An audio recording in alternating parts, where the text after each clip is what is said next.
ವಯೋನಿವೃತ್ತಿ ಹೊಂದಿದ್ದ ಬಿ ವಿಶ್ವಗೆ ಸನ್ಮಾನ. ಪಟ್ಟಣ ಪೊಲೀಸ್ ಠಾಣೆಯಲ್ಲಿ ಸಹಾಯಕ ಆರಕ್ಷಕ ಉಪನಿರೀಕ್ಷಕರಾಗಿ ಸೇವೆ ಸಲ್ಲಿಸಿ ವಯೋನಿವೃತ್ತಿ ಹೊಂದಿದ್ದ ಬಿ ವಿಶ್ವ ಅವರನ್ನ ಪರಿಶಿಷ್ಟ ಪಂಗಡದ ಹಿತರಕ್ಷಣಾ ಸಮಿತಿ ವತಿಯಿಂದ ಸನ್ಮಾನಿಸಲಾಯಿತು. ನಗರದ ಎಲ್ಐಸಿ ಕಚೇರಿ ಎದುರುಗಡೆ ಇರುವ ಭಾಗ್ಯ ಹೋಟೆಲ್ ಸಭಾಂಗಣದಲ್ಲಿ ಪರಿಶಿಷ್ಟ ಪಂಗಡದ ಹಿತರಕ್ಷಣಾ ಸಮಿತಿ ಅಧ್ಯಕ್ಷ ಬುಲೆಟ್ ಚಂದ್ರು ಹಾಗೂ ಪದಾಧಿಕಾರಿಗಳು ವಿಶ್ವ ಅವರಿಗೆ ಶಾಲು ಹೊದಿಸಿ ಹಾರ ಹಾಕಿ ಫಲತಾಂಬೂಲ ನೀಡಿ ಸನ್ಮಾನಿಸಿದರು. ಸನ್ಮಾನ ಸ್ವೀಕರಿಸಿದ ಬಿ ವಿಶ್ವ ಮಾತನಾಡಿ, ಸರ್ಕಾರಿ ಸೇವೆಯಲ್ಲಿ ನಿವೃತ್ತಿ ವರ್ಗಾವಣೆ ಸರ್ವೇ ಸಾಮಾನ್ಯವಾದದ್ದು. ಇಲ್ಲಿಯ ತನಕ ನನಗೆ ನೀಡಿದ ಸಹಕಾರದ ರೀತಿಯಲ್ಲಿ ಪೊಲೀಸ್ ಇಲಾಖೆಯೊಂದಿಗೆ ಸಹಕರಿಸಿ ಯಾವುದೇ ತಪ್ಪು ದಾರಿಗೆ ಹೋಗಬೇಡಿ. ಏನಾದರೂ ಅಹಿತಕರ ಮಾಹಿತಿಗಳು ಇದ್ರೆ ಇಲಾಖೆಗೆ ತಿಳಿಸಿ. ಪೊಲೀಸರಿಗೆ ಒತ್ತಾಸೆಯಾಗಿ ನಿದ್ರೆ ಪೊಲೀಸ್ ಇಲಾಖೆ ಸದಾ ನಿಮ್ಮ ಪರ ಕೆಲಸ ಮಾಡುತ್ತದೆ ಎಂದರು.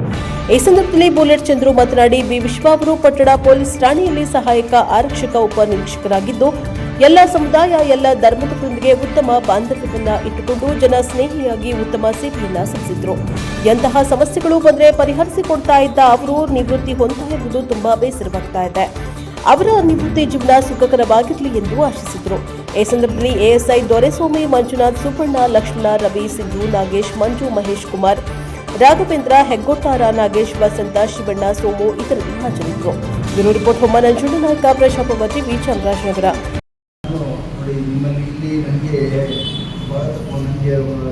ನಿವೃತ್ತಿ ಸ್ವಲ್ಪ ನಿಮ್ಮ ಕಡೆಯಿಂದ ನನಗೆ ತೋರಿಸ್ತೀರಿ. ನನಗೆ ತುಂಬ ಸಂತೋಷ ಆಯಿತು. ನನಗೆ ಸೇವೆ ಮಾಡಬೇಕು ಅಂತ ತುಂಬ ಆಸೆ. ಬಟ್ ಕಾನೂನಿನಲ್ಲಿ ಅದರಿಂದ 30 ವರ್ಷ ಆದಮೇಲೆ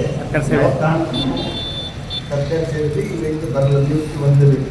ಹಾಗಾಗಿ ಇದು ಶಾಶ್ವತವಾದಂಥದ್ದಕ್ಕೆ ನೀವು ಏನಂತ ಇನ್ನು ಮುಂದೆ ಇಲ್ಲಿವರೆಗೆ ನನಗೆ ಹೇಗೆ ಸಹಕಾರ ಕೊಟ್ಟರಿ, ಅದೇ ರೀತಿ ಮುಂದೆ ಪೊಲೀಸ್ ಇಲಾಖೆಗೆ ಸಹಕಾರ ಕೊಟ್ಟು ಕೆಲಸ ಮಾಡಬೇಕು. ಮತ್ತು ತಪ್ಪು ದಾರಿಗೆ ಹೋಗಬಾರ್ದು. ಯಾರು ಹೋಗ್ತಿದ್ರೆ ಅವ್ರನ್ನ ತಿದ್ದಬೇಕು. ಮತ್ತು ನಿಮಗೆ ಏನಾದರೂ ಮಾಹಿತಿ ಸಿಕ್ಕಿದ್ರೆ ತಕ್ಷಣ ಅದನ್ನ ಪೊಲೀಸ್ಗೆ ಇನ್ಫಾರ್ಮ್ ಮಾಡಬೇಕು. ಅದು ಮೊದಲನೇ ಸಹಾಯ. ನಿಮಗೆ ಪೊಲೀಸ್ಗೆ ಒತ್ತಾಸೆಯಾಗಿ ನಿಂತು ಕೆಲಸ ಮಾಡಿದ್ರೆ ನಾವು ನಿಮ್ಮ ಕೆಲಸನ ಸದಾ ಪೊಲೀಸ್ ಇಲಾಖೆ ಮಾಡುತ್ತೆ. ದಯಮಾಡಿ ನಮಗೆಲ್ಲ ಸಂತೋಷ.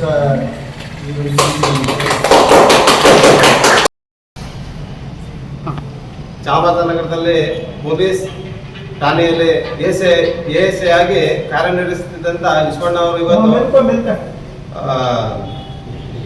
ನಿವೃತ್ತಿ ಹೊಂದಿದ್ದಾರೆ. ಅವ್ರಿಗೆ ನಾವೆಲ್ಲ ಒಂದು ಗೌರವ ಸಲ್ಲಿಸುವಂಥ ಕಾರ್ಯಕ್ರಮವನ್ನು ಇಟ್ಕೊಂಡಿದ್ದೀವಿ. ಅವ್ರು ಎಂದಿಗೂ ಸಹ ಪೊಲೀಸ್ ಠಾಣೆಯಲ್ಲಿ ಒಂದು ಧರ್ಮ ಓಲೈಕೆಯಾಗಿ ಒಂದು ಜಾತಿಯ ಒಂದು ಓಲೈಕೆಯಾಗಿ ಅವರು ಎಂದಿಗೂ ಅವರು ಒಂದು ನಿರ್ವಹಿಸಿಲ್ಲ.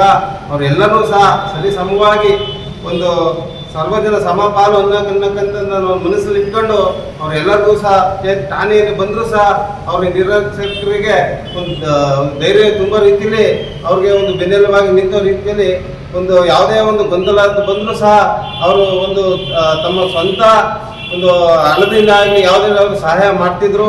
ಹಾಗೆ ಎಲ್ಲರಿಗೂ ಧೈರ್ಯ ತುಂಬುವಂಥ ಕೆಲಸ ಮಾಡ್ತಿದ್ರು. ಅವ್ರಿಗೆ ಕಾನೂನು ಅರಿವನ್ನು ಸಹ ಮೂಡಿಸಿ ಅವ್ರಿಗೆ ಮುಂದಿನ ದಿನ ಈ ಥರ ಗೊಂದಲ ಮಾಡ್ಕೋಬಾರ್ದು ಅನ್ನೋಂಥದ್ದನ್ನು ಹೇಳಿ ಅವರಲ್ಲಿ ಒಂದು ಧೈರ್ಯವನ್ನು ತುಂಬುವಂಥ ಕೆಲಸವನ್ನು ಸಹ ಮಾಡ್ತಿದ್ರು. ಮತ್ತೊಮ್ಮೆ ಆ ಥರ ಒಂದು ಯಾವುದೇ ಒಂದು ಗೊಂದಲಗಳು ಮಾಡ್ಕೋಬಾರ್ದು ಅನ್ನೋಕ್ಕಂಥದ್ದನ್ನ ಒಂದು ಕಾನೂನು ಭಯ ಬೀಳುವ ರೀತಿಯಲ್ಲಿ ಸಹ ಅವರು ಎಲ್ಲರೂ ಅವ್ರು ಹೇಳ್ಕೊಡ್ತಿದ್ರು. ಹಾಗೆ ಅವರು ಇವತ್ತಿನ ದಿವಸ 33 ವರ್ಷಗಳ ಕಾಲ ಕರ್ತವ್ಯ ನಿರ್ವಹಿಸಿದ್ದಾರೆ. ಅವರು ಎಲ್ಲೂ ಒಂದು ಕಪ್ಪು ಚುಕ್ಕಿ ಸಹ ಅವರು ಇಟ್ಕೊಂಡಿಲ್ಲ. ಯಾವ್ದಾದ್ರು ಒಂದು ಗೊಂದಲ ಆದರೂ ಸಹ ನಾವು ಇವ್ರಿಗೆ ನಮ್ಮ ವಿಶ್ವಣ್ಣ ಅವ್ರಿಗೆ ಫೋನ್ ಮಾಡಿದ್ರೆ ಅವರು ಅಣ್ಣ ಹಿಂಗಾಗಿದೆ ಅಣ್ಣ, ಬಂದರೆ ಯಾರನ್ನ ತೀರಿಸ್ಕೊಡ್ತೀನಿ ಅನ್ನೋ ಧೈರ್ಯ ತುಂಬಿ ನಮ್ಮ ಸ್ಟೇಷನಲ್ಲಿ ಕರೆಸ್ಕೊಂಡು ಯಾವುದೇ ಥರ ಗೊಂದಲ ಆದರೂ ಸಹ ಅವರು ನಮಗೆ ತೀರಿಸ್ಕೊಡ್ತಿರು. ಅಂಥವ್ರು ಇವತ್ತಿನ ದಿವಸ ರಿಟೈರ್ಡ್ ಆದ್ರು ಅಂತ ಕೇಳಿದಾಗ ನಮ್ಗೆ ತುಂಬ ಒಂದು ದುಃಖಕರ ಆದಂಥ ಒಂದು ಆಯಿತು. ಆದರೂ ಸಹ ನನ್ನ ಕಾನೂನು ಇದರಲ್ಲಿ ಅವರು ನಾವು ಅದನ್ನು ತರಿಸ್ಕೊಳ್ಳೇಬೇಕು. ನೀವೆಲ್ಲ ಕಾಕತಾಳೀಯ ಅಂತ ಹೇಳ್ಬೋದು. ಯಾಕಂದರೆ ಇವತ್ತಿನ ದಿವಸ ಅವರು ಇದ್ದಿದ್ದಾರೆ. ಅವರು ಈ ಒಂದು ಜನಸೇವೆ ನಿಲ್ಲಬಾರ್ದು. ಅವ್ರು ಯಾವ್ದಾದ್ರು ಒಂದು ಜನಪ್ರತಿನಿಧಿಯಾಗಿ ಮುಂದಿನ ದಿನಗಳಲ್ಲಿ ಬರಲಿ, ಜನಸೇವೆ ಮಾಡೋವಂಥ ಒಂದು ಪಕ್ಷ ಸಂಘಟನೆಯಲ್ಲಿ ಸೇರ್ಕೊಂಡು ಅವರೆಲ್ಲರ ಜೊತೆಗೆ ಇರಬೇಕು ಅನ್ನೋದೊಂದು ನಮ್ಮದೆಲ್ಲ ಆಸೆ ಆಗಿದೆ. ಅವ್ರಿಗೆ ಮೊಗದೊಮ್ಮೆ ಅವರು ದೇವರು ಒಳ್ಳೇದು ಮಾಡಲಿ, ಅವ್ರ ಕುಟುಂಬಕ್ಕೆ ಒಳ್ಳೇದು ಮಾಡಲಿ ಅಂತ ನಾವೆಲ್ಲ ಹಾರೈಸ್ತಾ ನಮ್ಮ ಟೀಮಿಂದ ಅವ್ರಿಗೆ ಒಂದು ಒಳ್ಳೇದು ಮಾಡಲಿ ಅಂತ ಹೇಳ್ತಿದ್ದೀವಿ.